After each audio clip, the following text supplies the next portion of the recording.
নমস্কার।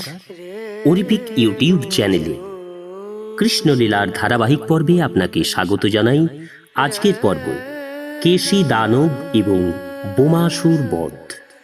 চ্যানেলে যারা নতুন তাদের অনুরোধ জানাবো চ্যানেলটি সাবস্ক্রাইব করে কৃষ্ণলীলার ধারাবাহিক পর্বগুলি শ্রবণ করুন। আসুন আজকের পর্ব শুরু করি কেশী দানব এবং বোমাসুর বধ। কংসের নির্দেশে কেশী দানবকে ভয়ঙ্কর অশ্বরূপ ধারণ করল। সে পায়ের খুর দিয়ে মাটি খুঁড়তে খুঁড়তে বিশাল বিপুল কেশর রাশি উড়িয়ে বৃন্দাবনে প্রবেশ করল। বিকট চিৎকারে সকলকেই সে আতঙ্কিত করে তুলতে লাগলো। আর শ্রীকৃষ্ণ দেখলেন যে কেশী দানবের হুঙ্কার আর লেজ আছড়ানোর ফলে আকাশে যেন একটি বিরাট মেঘের সৃষ্টি হয়ে গেল, আর তাতে বৃন্দাবনের সকলেই ভীত সন্ত্রস্ত হয়ে উঠেছে। তাই শ্রীকৃষ্ণ বুঝতে পেরেছিলেন অশ্বদানবটা তাকে যুদ্ধে আহ্বান করছে। অতএব তিনিও সেই যুদ্ধের আহ্বান গ্রহণ করলেন এবং কেশী দানবের সামনে এসে দাঁড়ালেন। তখন সিংহের মতো ভয়ঙ্কর গর্জন করতে করতে সেই কেশী দানব শ্রীকৃষ্ণের দিকে মহাবেগে ধাবিত হল এবং পাথরের মতো কঠিন ও বলশালী বেগবান পা দিয়ে শ্রীকৃষ্ণকে দলিত করতে চেষ্টা করল।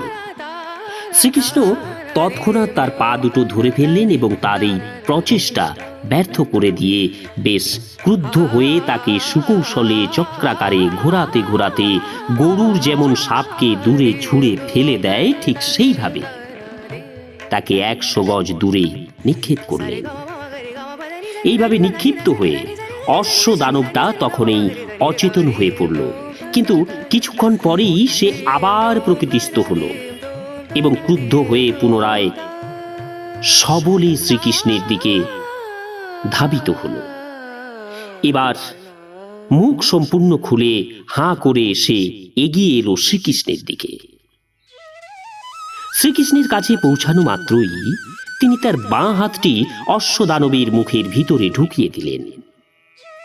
তার ফলে অসুরটা তীব্র যন্ত্রণা অনুভব করল, কেননা শ্রীকৃষ্ণের হাতটি তার কাছে একটি জ্বলন্ত লৌহ শলাকার মতো মনে হলো, আর তখনই তার সমস্ত দাঁতগুলি খসে পড়ল।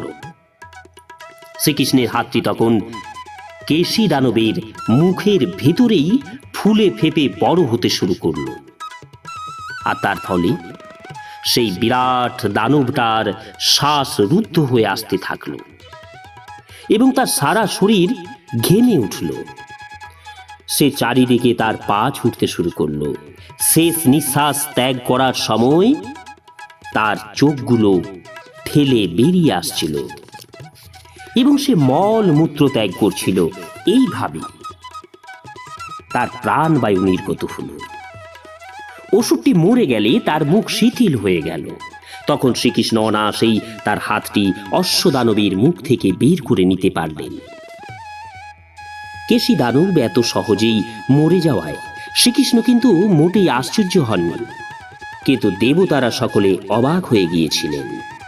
তাই তারা শ্রীকৃষ্ণকে উল্লাস ভরে অভিনন্দন জানিয়ে পুষ্প বর্ষণ করছিলেন। এই ঘটনার পর ভক্তশ্রেষ্ঠ নারদ মুনি এক নির্জন স্থানে এসে শ্রীকৃষ্ণের সঙ্গে দেখা করে আলোচনা করতে থাকেন। তিনি বললেন, হে ভগবান শ্রীকৃষ্ণ, আপনি অনন্ত পরমাত্মা, সমস্ত সরৈশ্বর্যের পরম নিয়ন্তা। আপনি জগন্নাথ, আপনি সর্বব্যাপী পরম পুরুষোত্তম, পরমেশ্বর।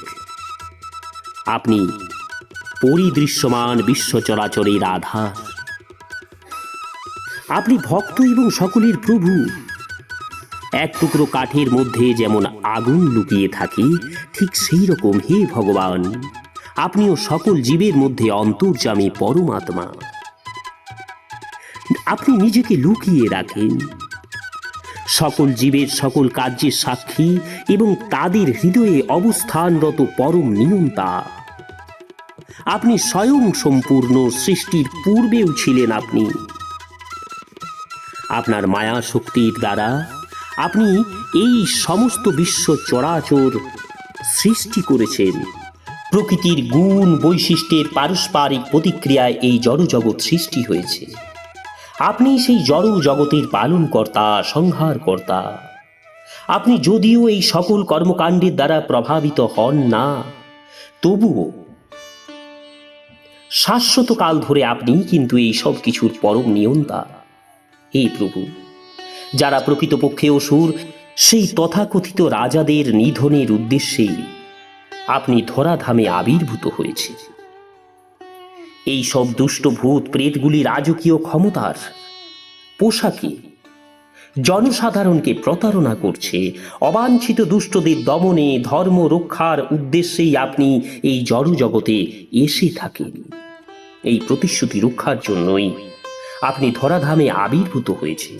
হে ভগবান, আমি নিশ্চিত যে একদিন বাদেই মুষ্টিক, চানুর, সব অসুরেরা এবং অন্যান্য মল্লবীর আর হাতিগুলো সমেত স্বয়ং কংসকেও আপনার এই হস্তে নিহত হতে দেখব।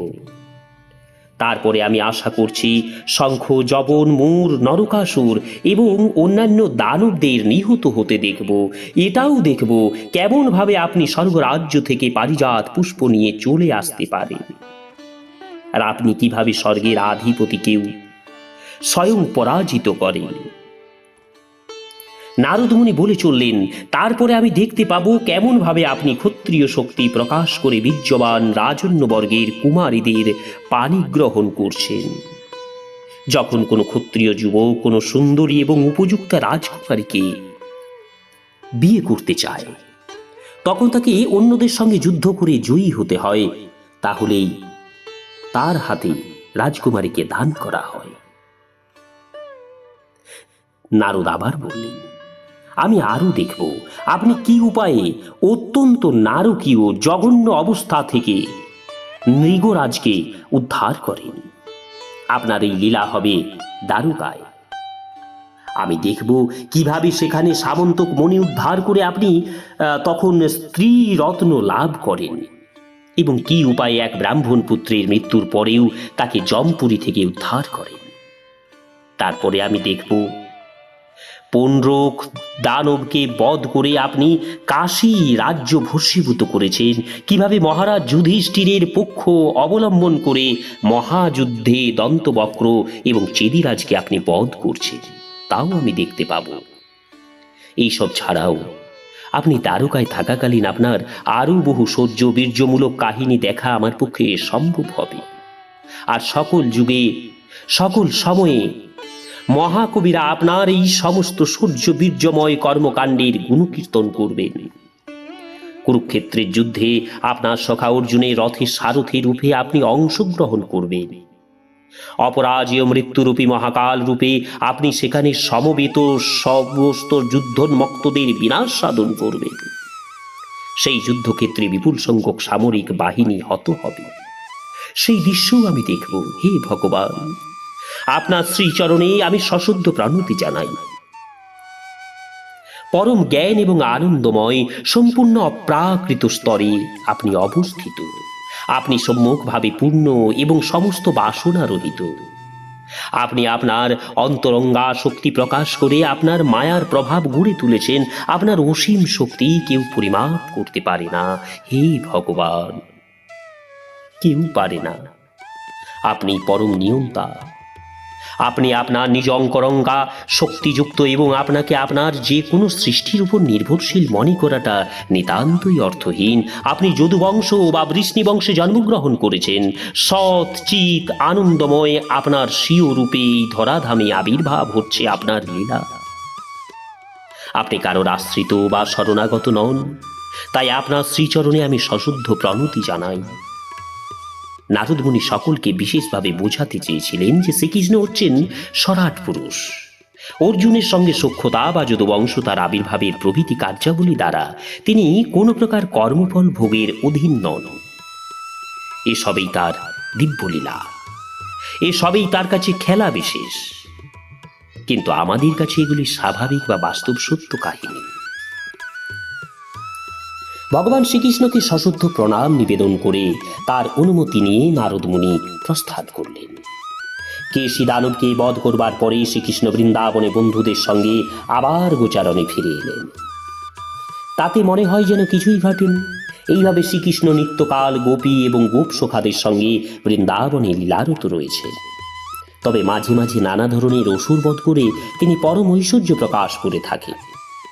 তারপর সেদিন সকালে খানিক পরই গোপ সখাদের নিয়ে শ্রীকৃষ্ণ গোবর্ধন পাহাড়ের ওপরে খেলা করতে গিয়েছিলেন। আর তাদের মধ্যে কেউ চোর, কেউ পুলিশ, কেউ মেষ শাবকের আর ভাব নিয়ে সেখানে তারা খেলতে শুরু করলেন। এইভাবে তারা যখন শৈশব লীলা উপভোগ করছিলেন তখন বোমাসুর নামে একটি অসুর সেইখানে উপস্থিত হল। সেই দানবটি আকাশে উঠতে পারত, তাই তার নাম ছিল বোমাসুর। সে হলো ময় নামক আরেক মহাদানবের পুত্র। এই সমস্ত দানবেরা অদ্ভুত সব জাদুবিদ্যা দেখাতে পারত। সুতরাং বোমাসুর এক গোপ বালকের বেশে চোর সেজে মেষ শাবকের ভাবে খেলায় রত গোপ বালকদের চুরি করে নিয়ে গেল। একের পর এক সমস্ত গোপ বালকদের এইভাবে নিয়ে গিয়ে সে তাদের পাহাড়ের গুহার ভিতরে রেখে পাথর দিয়ে গুহার মুখ বন্ধ করে দিল। শ্রীকৃষ্ণ কিন্তু বোমাসুরের এই সমস্ত ছল চাতুরি সবই বুঝতে পেরেছিলেন। তাই তিনি সিংহ যেমন মেষ শাবককে ধরে ফেলে, ঠিক সেই রকম ভাবে বোমাসুরকে ধরে ফেললেন। তখন শ্রীকৃষ্ণ যাতে তাকে বন্দি করতে না পারেন সেই জন্য অসুরটি নিজেকে একটা পাহাড়ের মতো ফুলিয়ে তুলতে চেষ্টা করল। কিন্তু শ্রীকৃষ্ণ কিছুতেই তাকে তার কবল থেকে মুক্ত হতে দিলেন না। তখনই তিনি সবলে তাকে মাটিতে আছড়ে টিপে মেরে ফেললেন। আর ঠিক যেমন করে কসাইখানায় পশুকে বধ করা হয়, বোমাসুরকে বধ করার পর ভগবান শ্রীকৃষ্ণ পর্বত গহ্বর থেকে তার সমস্ত সখাদের মুক্ত করলেন। তখন শ্রীকৃষ্ণের এইসব অদ্ভুত লীলা প্রদর্শনের জন্য দেবতা এবং তার সখারা প্রশংসা করতে লাগলেন। এইভাবে তার গাভী এবং গোপ সখাদের নিয়ে শ্রীকৃষ্ণ আবার বৃন্দাবনে ফিরে গেলেন। নমস্কার, আজকের পর্ব এখানেই শেষ করছি। আগামী পর্ব অক্রূরের বৃন্দাবনে আগমন। চ্যানেলে যারা নতুন তাদের অনুরোধ জানাবো চ্যানেলটি সাবস্ক্রাইব করে শ্রীকৃষ্ণ লীলার ধারাবাহিক পর্বগুলি শ্রবণ করুন। রাধে রাধে, হরে কৃষ্ণ।